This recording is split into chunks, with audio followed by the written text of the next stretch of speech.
Welcome to Facts TV News, where everything is true. Entertainer attacked and killed in St. Catherine. The Old Harbour Police are investigating the death of an artist, Kevin Hill, otherwise called Kashmar, who was killed by persons unknown in Old Harbour, close to Salt River on Thursday. The Corporate Communications Unit has since confirmed the shooting. Reports are that Hill was parked along on the side of the Salt River Main Road with friends when two gunmen walked up to the group and opened fire. The men then fled the scene. The injured victims were rushed to hospital, where Hill was pronounced dead. Kashmar is known for songs such as Chopper Lifestyle, Bonga, and Pretty Little Freak. 3 arrested in Clifton Boys' Home beatings. 3 people have been arrested in connection with allegations of corporal punishment of wards at the Clifton Boys' Home in Darliston, Westmoreland. The police are expected to issue a release with details. In April, 2 administrators were suspended pending the outcome of a probe by the Child Protection and Family Services Agency and the police into the allegations. In an interview earlier this year, Reverend Hartley Perrin, chairman of Clifton Boys' Home, disclosed, "We have had some allegations regarding some misconduct on the part of the administrators here, in terms of what could be described as physical abuse of wards of the state. It is alleged that they, the wards, were on occasions beaten with a switch." He could not say the number of boys who had allegedly been beaten.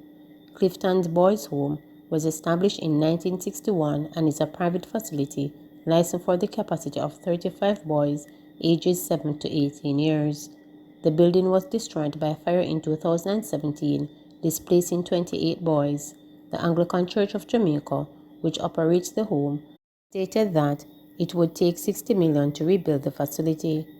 The new building was opened in October last year.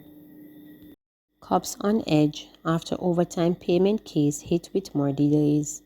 Chairman of the Jamaica Police Federation, Corporal Juan James, has expressed disappointment on behalf of the Federation members after a claim for an order to enforce payment of salaries due to rank and file officers for overtime work done since 2008 was once again adjourned today. The matter was brought to the court by the Police Federation on behalf of rank and file police officers, was adjourned on the government lawyer's application. The case was scheduled today for an agreement to be announced as to how and when the police officers would be paid, but the government lawyer informed the court that the Ministry of Finance and Minister of National Security had not yet communicated their final proposal for payment. Since the claim was filed in May of 2020, there have been discussions between the lawyers of both sides. On July 30, 2021, the case was adjourned to September 23, 2021, on the basis that by then, the government would have put forward its counter-proposal for settlement. To date, the Federation says it has received none. However, Corporal James said the Federation and its members will not yield. "We are disappointed that the government has yet again failed in its application to come to the table with the settlement that was expected at today's court hearing. We believe that we were on par to receive a judgment from the court, but disappointingly, the government has failed the rank and file members who have toiled long and hard," James added. "We just want to say at this point in time that we do not intend to relent or yield or sacrifice any of which was worked for by the members, and that they expect that the government on the next occasion will be in a position to honor the outstanding claims that the police is expecting, that their sweat and blood will bear the fruit and they will reap that fruit," he continued. James also appealed to the government to let good sense prevail. The Federation said its members have been patient, accommodating and diligent in their efforts to have this issue resolved, but are quickly becoming frustrated. Members are on edge and agitated. With the show of their presence today in court, it is an indication that members have a high expectation, and we do not intend to relent. We do not intend to give up at any appointed time. We are urging the government to diligently settle this once and for all in the interest of national security and the people of Jamaica, he said, noting that the police are expected to play a central role in the handling of the coronavirus pandemic and the high crime rates. The Federation said officers need to be assured that their rights as citizens of this country will not continue to be disregarded or placed in the periphery. James is therefore urging the relevant ministries to expedite the process to pay the officers what is owed. Any further delay, he said, could further exacerbate an already vexed situation that has far-reaching implications for national security. Rumors, of course. Thompson Hero rejects reports she is leaving MVP. Sprinting star Elaine Thompson Hero is denying reports that she has signaled her intentions to end her 8-year association with coach Stephen Francis and the MVP track club. News surfaced yesterday that her husband Darren Hero was preparing to take over coaching duties. Speaking to Michael Holly and Michael Simmet on NBC Sports Brother from another discussion program, Thompson Hero described the reports as rumors. I am the fastest woman alive, so they are going to create some sort of news to distract the world, so it's rumor of course, said Thompson Hero. I don't think the relationship has been any different, any better or any worse than usual. No doubt the biggest performer this year would have been Elaine. 3 gold medals, 2 Olympic records, second fastest now 10.54 in the 100 meters. In terms of what she was able to achieve coming off that Achilles stroke calf issue that has affected her since 2017, how do you look back on her season? We were not able to get her start where we would have liked it to be on an extremely consistent basis. As a matter of fact, I think the only time she really started the way how I wanted her to start was in the Olympic final. I mean, there is no better time to do that. And that, as a result, she had her fastest time for the year. When you do what we the adjustments that we people normally make, the people in the sport normally make for 100-meter times. Right.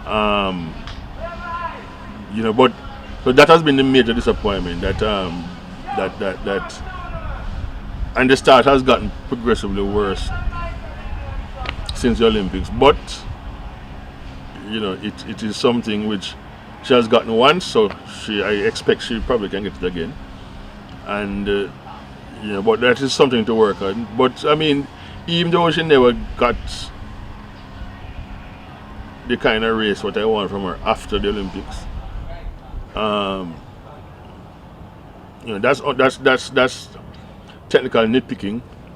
But from a layman point of view, I mean, she did quite well, and I think she has to be congratulated, or she should be. But we get to know, coach, that there are some concerns that as to whether or not. By whom? From whom? Or by whom? Based on my information. Oh, you have some concern. Okay. Yeah, that Elaine might have indicated or have indicated an intention to move away from the MVP track club via communication to the club. What can you tell us on that? Well, what I can tell you is that I am not in the habit of revealing communications which occur between me and my athletes. So I can't comment on that, but I could suggest to you that if you have heard that and you believe it and you want to find out, then the best person to really tell you that is her. Because from my perspective, we start back practice on sometime October 18th, 19th, just after Heroes Day. I think Heroes Week.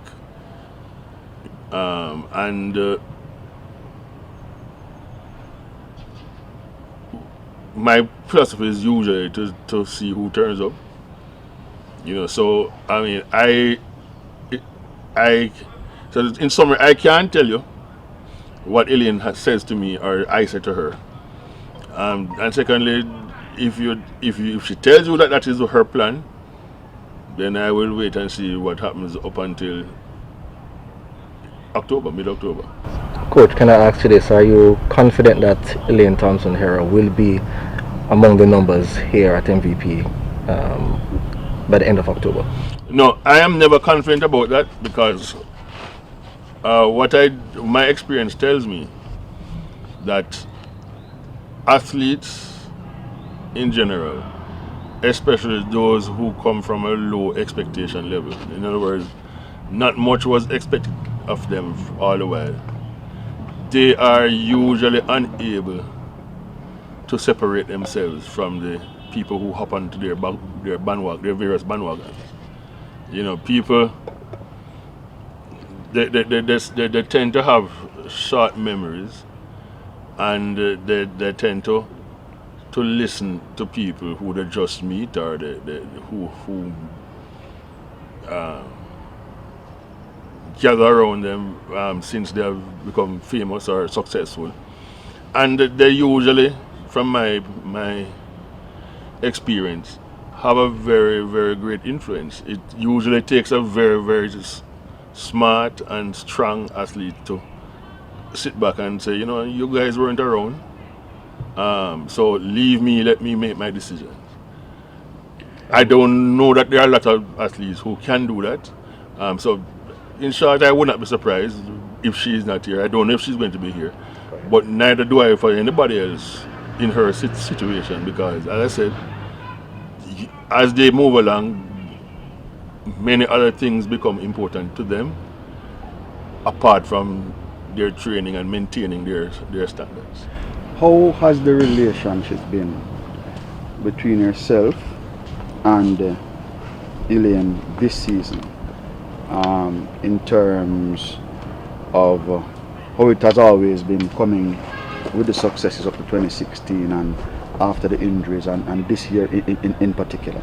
I don't think the relationship has been any different, in the better or any worse than usual. One of the problems which always happen in MVP is that our approach to training, to coaching, to the development of athletes is far different from what other people experience. We have a large number, relatively, of top class athletes, and we have also a very large number of developing athletes. Sometimes an athlete finds it hard to reconcile that when they hear their fellow competitors talk about their coach this, their coach that, and their coach call them, and the coach this, and the coach is very walks everywhere with them, and so on. Those kind of things being successful, you tend to want to see those kind of things happen to you. And I think that, again, the athletes lose focus on what their accomplishments are and focus on other things which I would call it at best frill, and so we do have problems with those people. Don't like to be around competitors, especially within their camps. This year, I have never been a coach who is going to cater to the idea that any of my athletes must not have competition in practice. So therefore, it is what it is, and sometimes you understand that some athletes want to feel as if they control their coach. So I'm not saying that Elaine is one of those, but I'm just saying that you must expect that when in a large training organization like what we have, you're going to have some level of disgruntlement among those athletes who believe that there is too much of a fight for the time of the coach or for the attention, even though they are doing far better than everybody else who gets all the attention that they want. Coach, we gathered there was an incident some time ago, ahead of the last season, involving a club masseur and someone related to Thompson Hero. Is that something you can share, and whether or not that might have led to any potential discontent? Again, I was not present at any such incident, so I really can't comment on that. Just like you, I heard about it. about some sort of incident. I have no way of verifying if it took place. I wasn't there, so no, I can't say anything. Please remember to subscribe, like, share, and click the notification bell for daily updates.